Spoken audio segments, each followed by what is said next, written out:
আজকে হচ্ছে সেদিন যেদিন আমার মেয়ের স্কুলের প্রথম দিন। হ্যালো ফেনীবাসীগণ, আসসালামু আলাইকুম। সবাই কেমন আছেন? আশা করি ভালো আছেন। আমি আল্লাহর রহমতে ভালো আছি। স্কুলের প্রথম দিন আমি চেয়েছিলাম আমার মেয়ে সুন্দর করে স্কুল ড্রেস পরে যায়, তাই তো আমরা চলে গেলাম স্কুল ড্রেস মাপ দেওয়ার জন্য।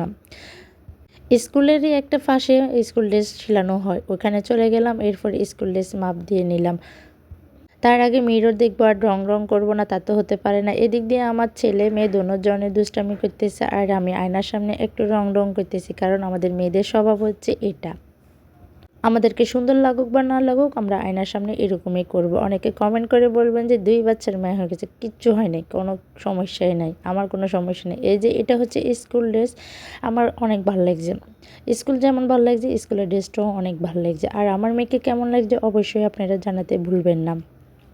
একটা স্কুলে ভর্তি করানো এত সোজা না, মানে কতগুলা কাজ থাকে তার কোনো বলার বাইরে। এরপরে চলে গেলাম অফিসে, কারণ অফিস থেকে কিছু জিনিস নিতে হবে, বইয়ের নাম লিস্ট ওগুলো নিতে হবে, এরপর টাই নিতে হবে, মানে দুনিয়া জিনিস। এর মধ্যে আমার ছেলে এখানে খেলনাগুলো দেখে ও এখানে খেলতে আসে। বিশেষ করে আমার স্কুলের এই জিনিসটাই বেশি ভালো লাগছে, যেখানে আমি বসে থাকবো আর আমার ছেলে আমাকে কোনো ডিস্টার্বই করবে না, ও নিরিবিলি ওর মতো করে খেলবে।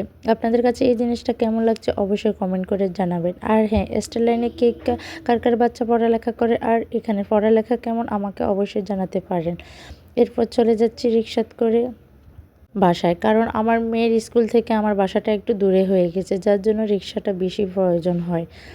কক্সবাজার থেকে হঠাৎ নিয়ে ফেলছি, তাই হয় না স্কুলের পাশ দিয়ে।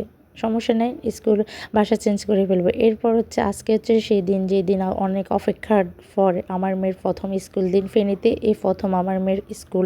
আমি পড়ালেখা করেছি ফেনীতে, হয়তো এই স্কুলে না, এই প্রথম আমার মেয়েও পড়ালেখা করতেছে, তাই আনন্দটা একটু বেশি।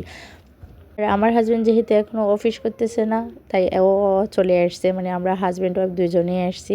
আমার বাচ্চাকেও নিয়ে আসছি। এই যে আমার মেয়ে ক্লাসে চলে যাচ্ছে, আমি আর পিছনে যাই না, কারণ ম্যামেরাও চলে যাচ্ছে।